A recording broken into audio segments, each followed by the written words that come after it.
श्री शिवाय नमस्तु भयम। दोस्तों, जैसा कि आप सभी लोग जानते हैं कि 20 मई 2026 यानी बुधवार को पड़ रही है पुरुषोत्तम मास की ज्येष्ठ शुक्ल पक्ष चतुर्थी तिथि।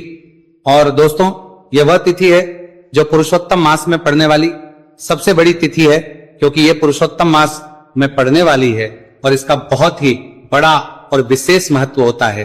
पूज्य गुरुजी ने कहा है कि अगर कभी भी मौका लग जाए और पुरुषोत्तम मास की चतुर्थी तिथि बुधवार को पड़ जाए तो आप लोगों को 7 हरा दूर्वा का उपाय तो अवश्य ही करना चाहिए। इन दोनों का संयोग बहुत ही कम आता है।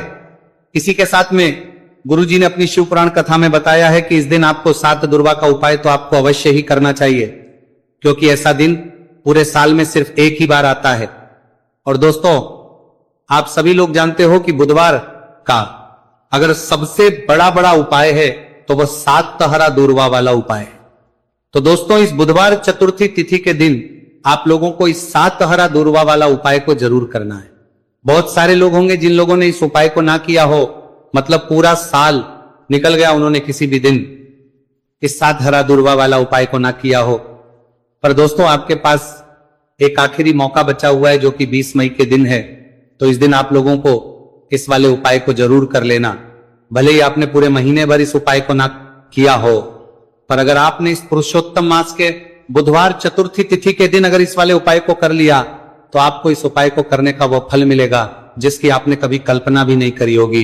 इसीलिए आप लोग इस वाले उपाय को एक बार जरूर कर लेना है, ताकि आप लोगों के हाथ से यह मौका ना जा सके और आपको इस उपाय को करने का फल मिल सके। दोस्तों, ये उपाय पंडित जी ने अपनी अभी ही शिव महापुराण की कथा में बताया है, जिस उपाय को आज हम आपको बहुत अच्छे से समझाने वाले हैं। इस वीडियो को देखने के बाद इस उपाय को समझने के लिए आपको कोई और वीडियो को देखने की जरूरत नहीं पड़ेगी। तो चलिए दोस्तों, उपाय को शुरू करते हैं। देखिए, यह है इस पुरुषोत्तम मास के बुधवार चतुर्थी तिथि के दिन। यह इतना खास होता है, इतना महत्वपूर्ण होता है, देखा गया है।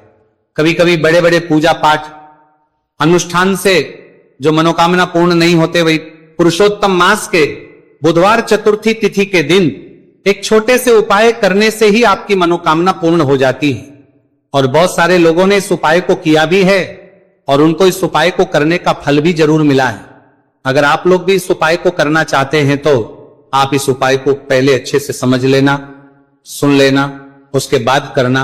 आपको इस उपाय का फल जरूर ही, और इस उपाय को कर लेने से आपके घर में चाहे किसी भी प्रकार की दुख और समस्या क्यों ना चल रही हो, आपको उसका कारण भी नहीं पता है कि भाई ये समस्या किस कारण से चल रही है। उसका कुछ भी कारण हो सकता है, जैसे इसे पितृदोष हो सकता है या किसी भी तरह का मंगल दोष भी हो सकता है। तो इस दिन आप लोगों को यह वाला उपाय कर लेना है। ये एक ऐसा उपाय है जिस उपाय को अगर किसी विशेष दिन पर किया जाए तो भाई उस विशेष दिन का जो है वह तो मिलता ही मिलता है। पर हमने उस दिन पर इस उपाय को किया है तो हमें उससे भी बड़ा फल मिलता है, और फल बहुत जल्दी मिलता है, क्योंकि आप इस उपाय को बहुत ही बड़े और विशेष दिन पर कर रहे हो। तो चलिए अब उपाय के बारे में बात करते हैं, लेकिन उससे पहले आप लोगों को यह जानना आवश्यक है कि आखिर यह उपाय किस समय करना है, किसको करना है और कैसे करना है। तो चलिए हम आगे आपको वीडियो में एक एक करके बता देते हैं।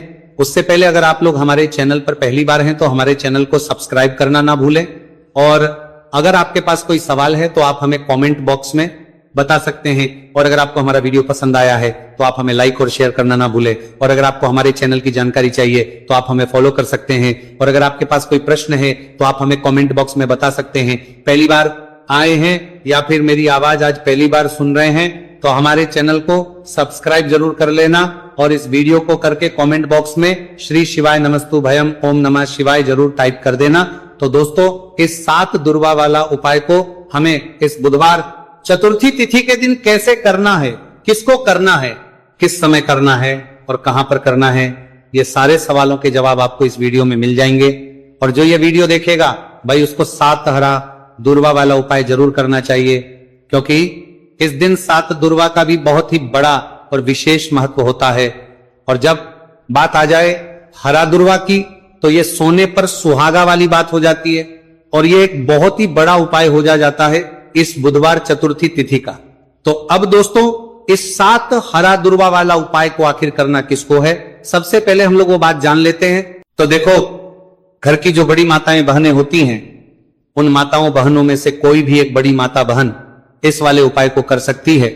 और दोस्तों, अगर आप चाहें तो अपने घर में से सभी सदस्यों भी इस उपाय को करवा सकते हैं।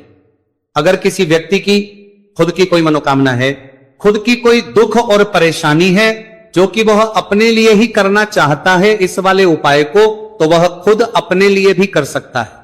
बाकी अगर कोई घर में से ऐसा है जो कि अपने पूरे घर परिवार की सुख और शांति के लिए यह वाला उपाय करना चाहता है, तो भाई वह भी कर सकता है, उसमें भी कोई दिक्कत वाली बात नहीं है। कहने का मतलब यह है कि इस उपाय को हर सदस्य भी कर सकता है और पूरे घर परिवार के सदस्य के लिए घर की बड़ी माताओं बहनों में से कोई एक माता बहन भी कर सकती है। माताएं बहनें अगर घर में उपस्थित ना हो या वह ये वाला उपाय ना कर पा रही हो, तो फिर घर का कोई बड़ा सदस्य भी इस 7 हरा दुर्वा वाला उपाय को कर सकता है, चाहे फिर वह पुरुष ही क्यों ना हो, उसमें कोई भी दिक्कत वाली बात नहीं है। अब दोस्तों, जो अगला प्रश्न निकल कर आता है, वह अगला प्रश्न निकल कर आता है, यह आता है इसको लेकर कि आखिर इस उपाय को हमें किस समय करना है, सुबह के समय करना है कि शाम के समय करना है। तो देखो, इस वाले उपाय को आप लोग सुबह के समय भी कर सकते हो और शाम के समय प्रदोष काल में भी कर सकते हो। अब अगर आप पूछो कि भाई सबसे उत्तम समय कौन सा रहेगा इस 7 हरा दुर्वा वाला उपाय को करने का, तो हम आपसे बस यही कहेंगे कि इस उपाय को आप सुबह के समय करेंगे तो ज्यादा बेहतर होगा। बाकी अगर प्रदोष काल के समय भी करेंगे तो भी अच्छा होगा, उसमें कोई भी दिक्कत वाली बात नहीं है। तो अब दोस्तों, जो अगली सबसे बड़ी और महत्वपूर्ण बात आती है वो ये आती है कि सुबह अगर हम उपाय को करेंगे तो हमें कितने बजे से लेकर कितने बजे तक के बीच में करना है, और शाम के समय प्रदोष काल में करेंगे तो हमें कितने बजे से लेकर कितने बजे के बीच में करना है। तो देखो, सुबह जितनी जल्दी हो सके आप उपाय को करने की कोशिश करना। बाकी अगर कारणवश लेट भी हो जाओ, थोड़ी देर भी हो जाए, तो 10 या 11 बजे तक भी आप उपाय कर लेना, पर 12 बजे से ज्यादा देरी ना हो, ठीक है? इस बात का ध्यान रखना।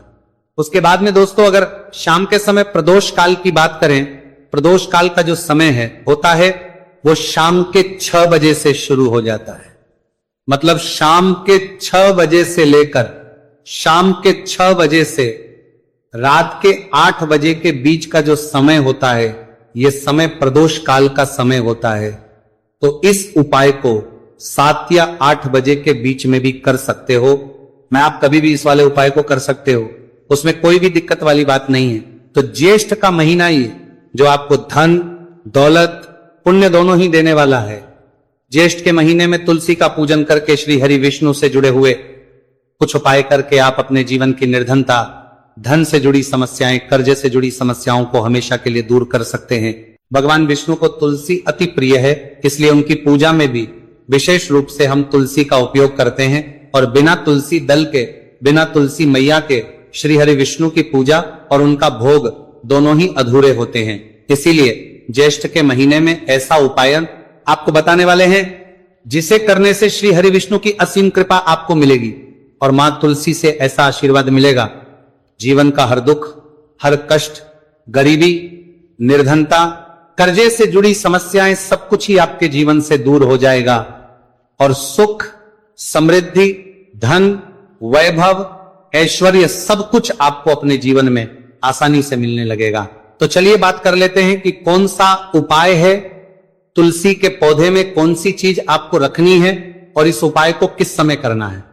देखिए, सबसे पहले तो आपको बता दें कि अगर आपके घर में तुलसी का पौधा नहीं है तो ज्येष्ठ के महीने में एक तुलसी का पौधा अपने घर में लाकर जरूर लगाए, क्योंकि ज्येष्ठ के महीने में जो लोग अपने घर में तुलसी जी का पौधा लाकर लगाते हैं, मां तुलसी का पूजन करते हैं, कभी भी मां तुलसी उनके घर में निर्धनता नहीं रुकने देती।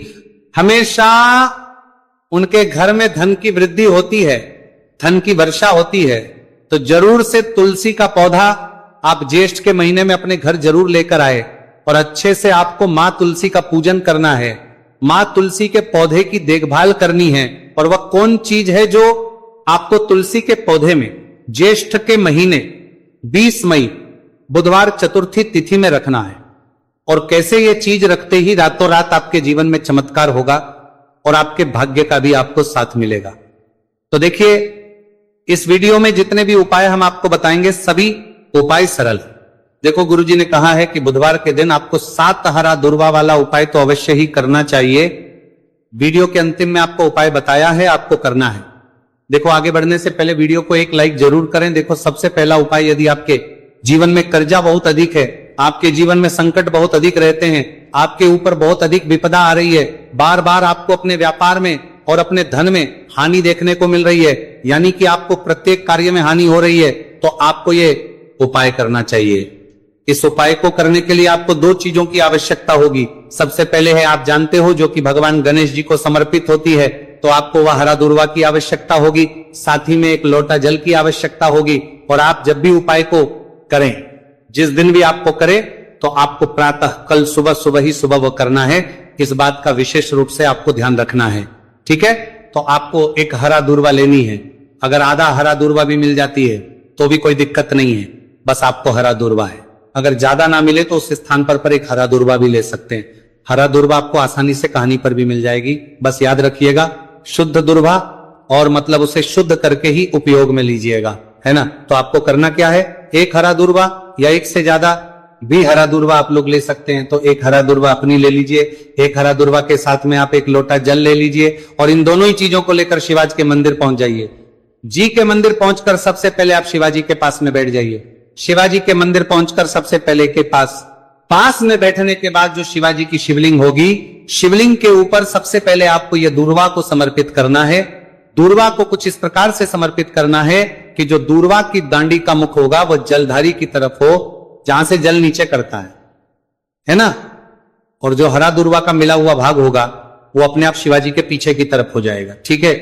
तो इस प्रकार से ये हरा दूर्वा का ये दूर्वा आपको भगवान शिवाजी का शिवलिंग के ऊपर समर्पित करनी है। और जो एक लोटा जल आप अपने साथ लेकर आए हैं, इसी दूर के ऊपर भगवान शिव जी के शिवलिंग के ऊपर एक धारा से आपको समर्पित कर देना है, ठीक है। अब यहां पर देखने बात यह है कि यह उपाय इस व्यक्ति को करना है जिस व्यक्ति की नौकरी नहीं लग रही हो, जो व्यक्ति परीक्षा में पास होना चाहता हो, तो इस व्यक्ति को अपने हाथों से इस उपाय करना है, तभी उपाय कम करेगा, ठीक है। उपाय को करने के बाद आपको 3 महीने उपाय आपको कब तक करना है, जब तक कि आपकी नौकरी ना जाए। जब तक आप इस उपाय को नियम के साथ करो, आपकी नौकरी जरूर लगेगी। अब बात करते हैं दूसरे उपाय के बारे में। तो देखिए दूसरे उपाय जो है, देखिए इस उपाय के लिए आपको मात्र 1 लौंग का जोड़ा लेना है, यानी कि 2 फूल वाली लौंग लेनी है। साथ में आपको मात्र थोड़ा सा शहद लेना होगा, और इसी के साथ में आपको तांबे के पात्र अंदर शुद्ध जल लेना होगा। अब देखिए इन सभी सामग्रियों को लेकर के आपको भगवान शिव के मंदिर में पहुंच जाना है। देखिए ये उपाय